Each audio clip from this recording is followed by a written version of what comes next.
Hey everybody, it's Travis from Scatteredcast. I'm doing a little one-off episode because me and Ray have been getting into pen and paper RPGs again lately, and been cleaning out the office and got a new calyx and I got a little cube set up. And me and my wife, on the other hand, have been going through the house and purging things, getting rid of some stuff. And when we were going into the basement, cleaning out the basement, found 3 of these files, these like file boxes, and I looked into them, and it's all of my old role-playing stuff. So there's 3 boxes. One of them is books. This one's the book one, and one of them's old boxed compendiums or modules of the big box sets, and another one's more like personal stuff, like some old sketchbooks and everything. But got a new cube and the calyx all cleaned out, and I'm getting back into RPGs, like I said. So I figured it might be a good opportunity to kind of go through this box, kind of blindly, see what kind of books that are in there, talking about them a little bit, and maybe find a few that have some long-lasting appeal, or maybe ones that I want to use, to kind of fill up the calyx. So so let's see how this goes. Now I did peek into the box. This is the books one. I actually stored them spine side down because there's always like that little bit of lip between the book cover and the pages. So I didn't want to put them in spine up and have them start to pull apart. So it's kind of like a mystery, So here is inside. So just so you can kind of check it out. Yeah. All spine side down. So these green spined ones, kind of have a hint on what these are. So I'm going to hold this one. This one. So we got Vampire the Masquerade. I think this is the 2nd edition. This is a really important book in my RPG, running games and stuff like that, and just as a GM. And you can see the yellowing a little bit. It's definitely a book that was used a lot. So what had happened was me and my friends decided we were kind of getting burned out of 2nd edition, or Advanced Dungeons and Dragons, that 2nd edition. So we went to Walden Books, I think this old bookstore. I don't even think Walden even exists anymore. And I think there was like 5 of us that did this, and everyone was supposed to pick out a new role-playing system, and it was their job to learn how to play it and then run a quest for everybody. So I picked Vampire, never heard of it, just blind picked it, and I think I was the only one that stuck with it and actually ran a Vampire campaign. It was definitely the apex of me running games. We did a really cool quest called Wisconsin Death Trip, taken from the Static X album. That music was definitely a huge influence to a lot of my quests, a lot of my character groups, and the different gangs, the different type of vampires that you could make in here. A lot of them were themed after different styles of music. So I remember I had a ska gang and stuff like that, like some punks. But the different styles of vampire you can play. Yeah, the gangrel. I remember there was always a gangrel character, NPC. But we ended up running a campaign that was a little different. We ran as humans. So what I did is I tasked my friends with making versions of themselves 10 years in the future, 15 years in the future. So I think that we were 18 at the time, and I think we're supposed to be in our early 30s. And we ended up running this really cool quest called Wisconsin Death Trip, and it was probably the best, the height of me running games. It's probably the best game I had run. Which sadly, when we continued it, it ended up kind of falling apart. But that initial first run, the first, kind of beginning to end few sessions was the best. And we used to do this thing where for my birthday, like a couple of years. We'd rent a hotel room and just like role play the whole weekend. And that was one of the weekends that we did the Wisconsin Dead Trip and ran Vampire. And so that was like a really good time. This is definitely going to go into. I'd actually kind of like to like revisit. I don't know, like I know the 5th edition came out for this. I haven't really read a review on it. I don't know what's different about 5th, but it might be cool to kind of run like a 2nd edition, campaign again. So definitely, this is going to go into the definite pile. So I can see like some tattered books in here. I got some soft covers. I can kind of tell where the vampire books are, so I'm gonna go in a little deeper and see what I can pull out next. Oh wow, Ravenloft Domains of Dread. Oh geez, this is some AD&D stuff. I remember this book, but I don't really remember too much about it. I don't know, some of these books might just, like I said, it's going to be a mystery of what kind of is in some of these books. I bet you I picked this up because it probably had a lot of weird monsters and stuff in it. I remember before we never stopped playing Dungeons & Dragons, but when we took a kind of like a break, it was like we needed something like fresh and something different. And so I bet you this was a time of me trying to find some different things to do and different like quests to kind of run. I was the only one that ran Vampire. There was probably like 3 of us that would run Dungeons & Dragons campaigns. So this was probably me in a break, trying to figure out something new to do. Let's get some of these old tattered books.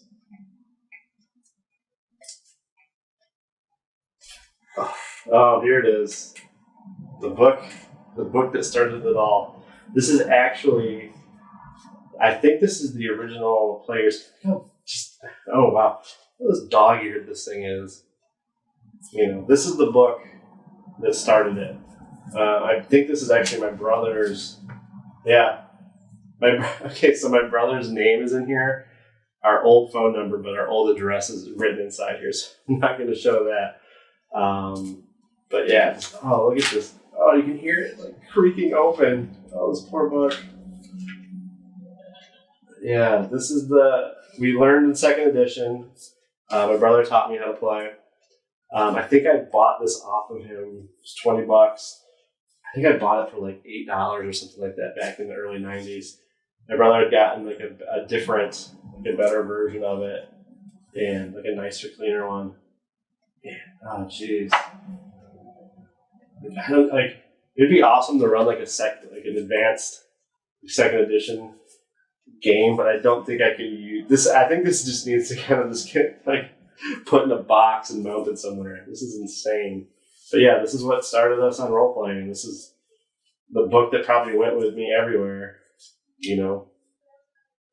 So I mean, this it's weird, just like holding this. It's just like bringing back a lot of memories. I didn't run games until my core group of friends. So like my brother taught me. I would play with his group, his friends, and then probably like 6th or 7th grade. I kind of dabbled a little bit.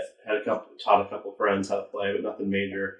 It was in high school that like sophomore year to the first like year or 2 at college. That was like with my main group of friends. So it was Dungeons & Dragons, it was Vampire, and it was maybe some other books in here that we can get into. But wow, this definitely needs to go on the shelf somewhere. But wow, this thing is. All right, let's jump back in and see what we got. What is this one?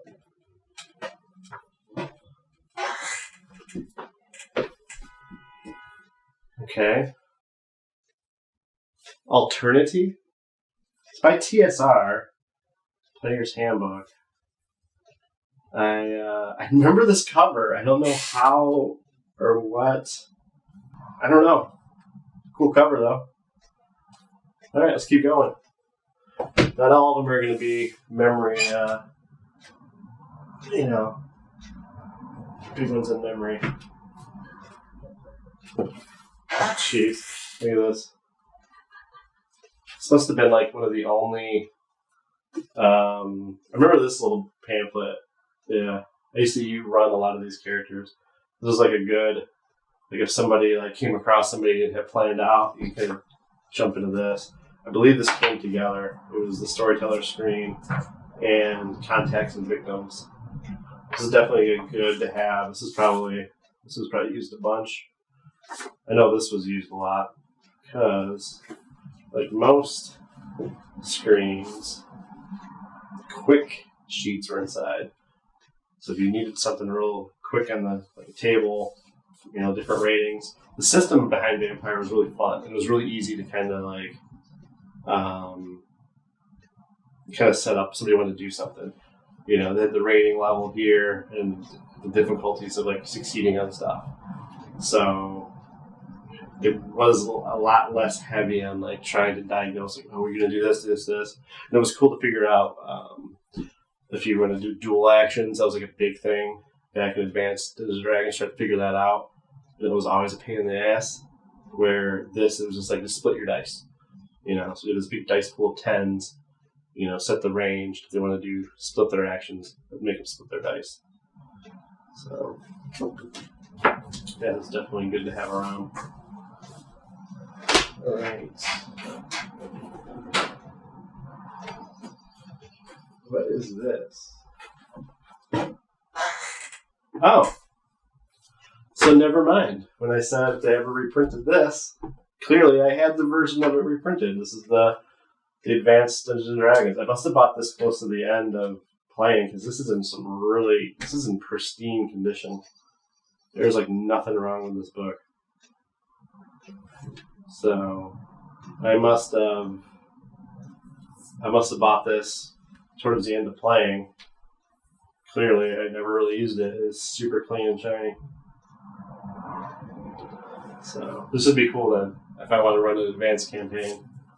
This is kind of, and it's funny too that I said it's second edition, advanced is second edition, and then corrected myself. And then when I pulled the book out, clearly second edition's on there. And then they kind of got rid of the editions here, so they must have brought that back once Wizards of the Coast took them over. But yeah, these will definitely have to go together. Old and busted, and a new hotness.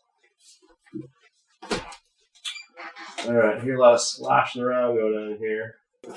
Tales of Enchantment. This is a little module from Advanced.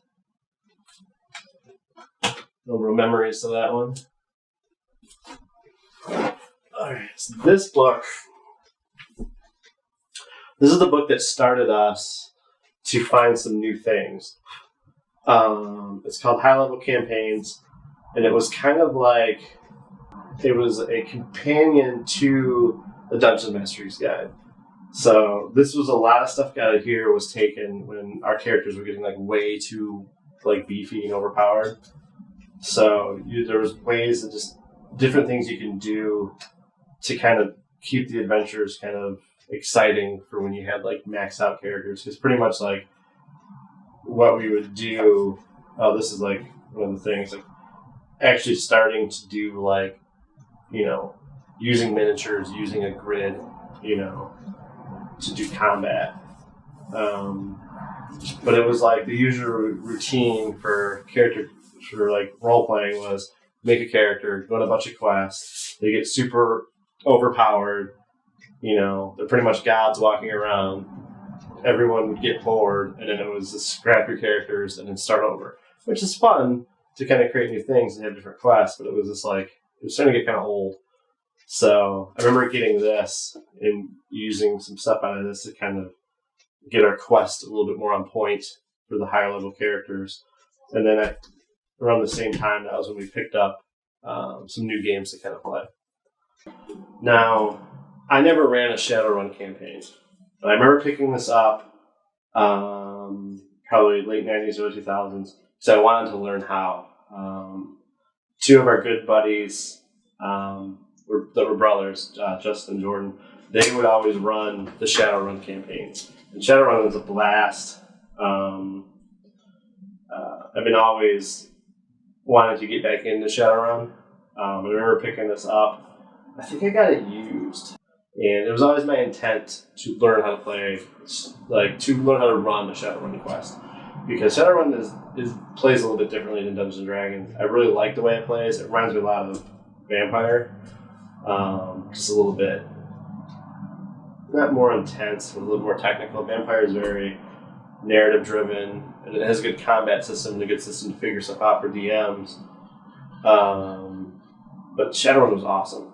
And a lot of influence, a lot of the stuff we were into around this time, like Matrix and different sci-fi movies that we liked, definitely fed into some Shadowrun stuff. And it seems very like influenced by like the 80s post-apocalyptic movies that we would like to, like Road Warrior,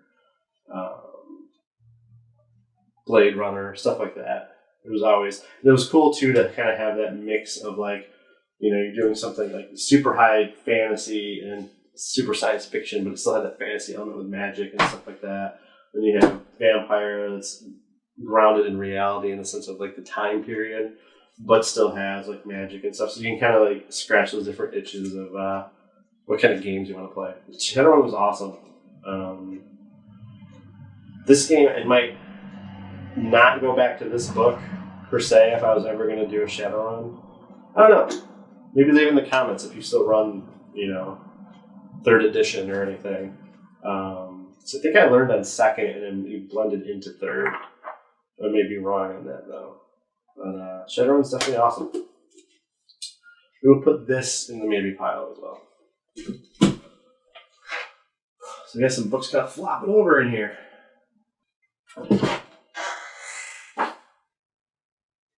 Dirty Secrets of the Black Hand. So this must have been, this is a source book. This must have been like the ones that you get from like D&D and stuff like that. So hopefully I remember some of this stuff. And the artwork for Vampire is always pretty good. Probably the same thing. I guarantee you I would probably take little snippets of this, kind of blend it into the stories I was creating. It'd be hard, because it's like, I want to definitely keep this book, in the Calyx. But some of these other ones, it's like I don't really know. This might just be maybes. Maybe, I don't know, maybe if I run a quest, I might have to jump back into these, maybe they might be good to keep out. So, alright, let's keep moving.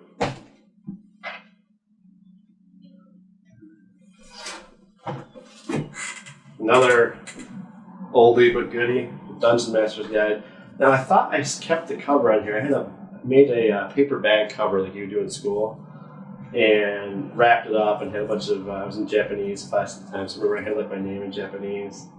So I remember this with a different cover on it, just to kind of protect it. But Dungeon Master's Guide, can't show you the inside because it has my neighbor's address and everything in it. Apparently in the 80s you would write all of your information on books. So, same thing with like the Vampire stuff. It's like, when you went and roleplayed, you'd have these two always with you. So even if you weren't DMing, you know what I mean? Because a lot of times you're bringing stuff to the table that, DM might not know. And so as a good player, you just have your stuff. Because it's like, you don't want to trick the DM because, some DMs, when they get irritated, they get mad. And when they get mad, they start to punish players. So if you're going to bring something new to the table that none of your DM has ever seen before, make sure you know what you're talking about and have your stuff ready. This is always like the combo right here. This is definitely, these two books probably need to either go like in a shadow box somewhere. It's kind of little art pieces, just creased. Clearly like, this got beat up. I think I bought this off my neighbor. I think it was another thing too, like, getting into my own campaigns and my friends, like having some of these books around was always super helpful. Oh, this is weird. Okay. Vampire Player's Guide. I wonder if this one is actually Must have got this one later, because this is the one I was thinking of. Yeah, this is definitely beat up and used a lot. I wonder if this other book... It's weird because they have like the same...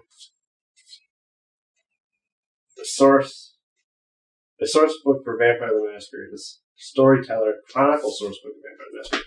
This is the one I had with this one originally. I remember this book a lot. Okay, yeah, I used a ton out of here. And I actually reached out to them as like, just out of high school, wanting to be an artist. And I think I like cold called, like through email, White Wolf, and like tried to get a job doing artwork for him. It's like, didn't know shit about how to get artwork jobs. Like, didn't know shit about getting a job, doing art, doing anything. Just emailed these guys up. Hey, I want to draw for you. Give me a job. Books are kind of flopping over. Hard to get to now, so pulled you out. The Street Samurai Catalog. Now, this book is awesome. Buddy had this, and I think this is actually the first Shadowrun book I got. I found it at a flea market. Bought it for like $6 or something like that. It was definitely a steal. But it's full of sweet weapons, just different things that you could buy and upgrade for your character. The character I used to run had a shotgun built into his hand, like into his arm. I think this came from this book. Clearly I must have been reading and eating. That's why you don't like play video games or read your books with food.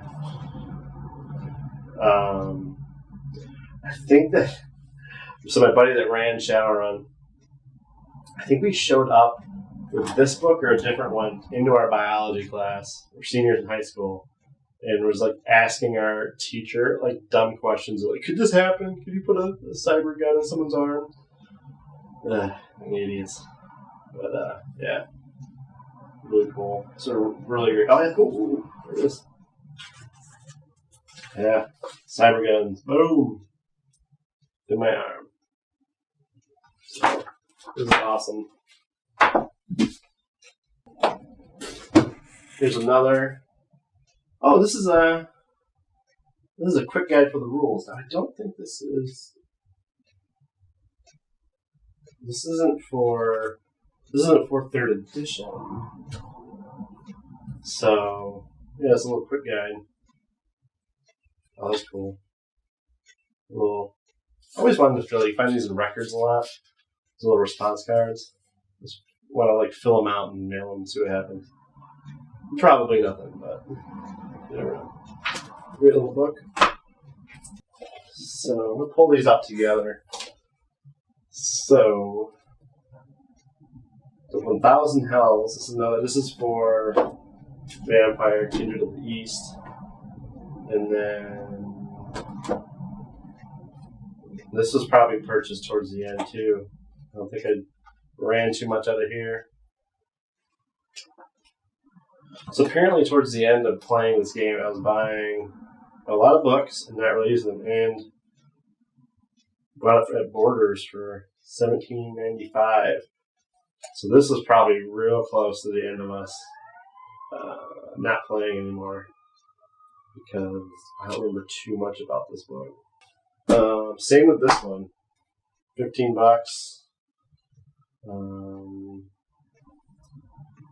Demon Hunter X is a sweet cover.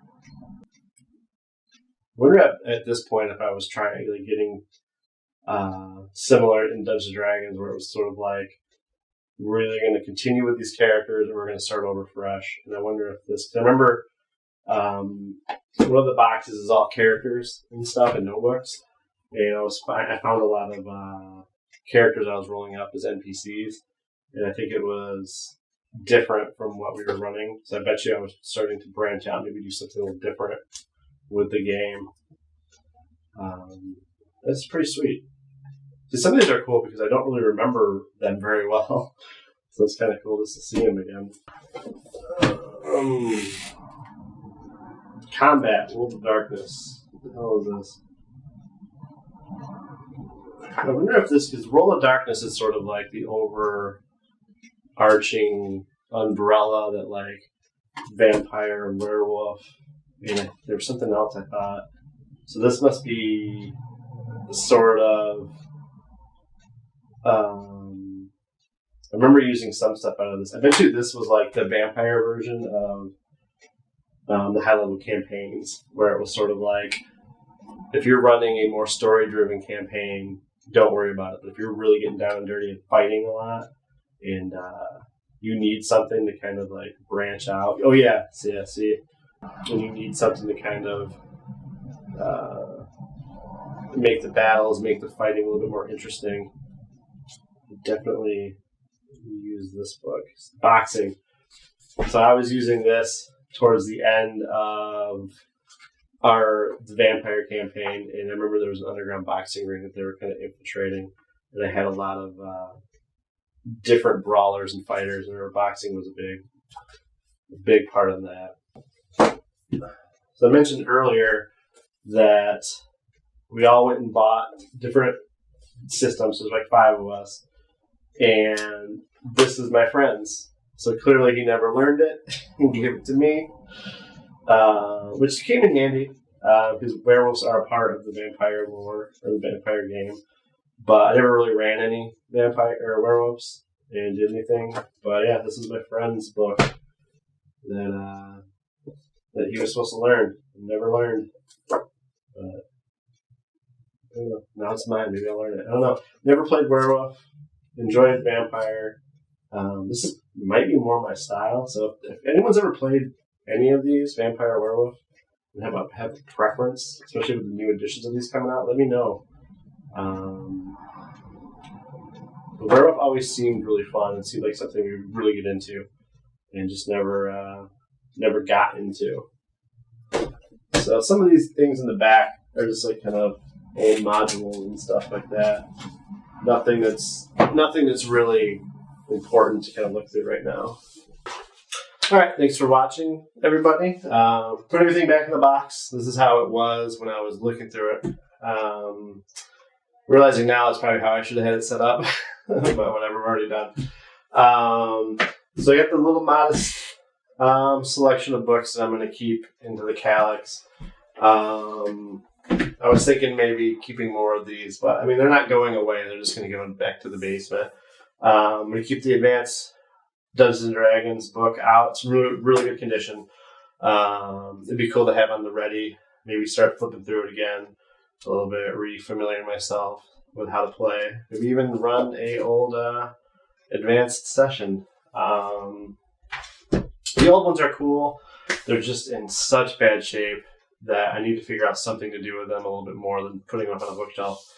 I'm going to keep the 2 main books from Vampire. Again, it'd be fun to kind of look through. I want to definitely get the characters out. Maybe do an episode on some of the characters I used to run. If you like this episode and like the kind of cool nostalgic vibe of going through some of the old books, let me know. If you want me to go through some of the characters, that'd be cool too. Let me know. Also, if you run old not Dungeons and Dragons, but if you run old RPGs, if there was just an RPG that spoke to you, that you love that system in that era, let me know. It'd be cool because it'd be fun to know, like, if I need to get 5th edition or if I can start running some of this old stuff, and if I can, go back down to the box and go fish out some of those old books that I'm not using. Definitely going to add this to the shelf. These are the Kids on Bikes. This is what got us back into role-playing. I've been buying a few systems throughout the years. One of my friends said it was very sad that I was buying RPGs and not playing with anybody, but it was hard to get a group back together.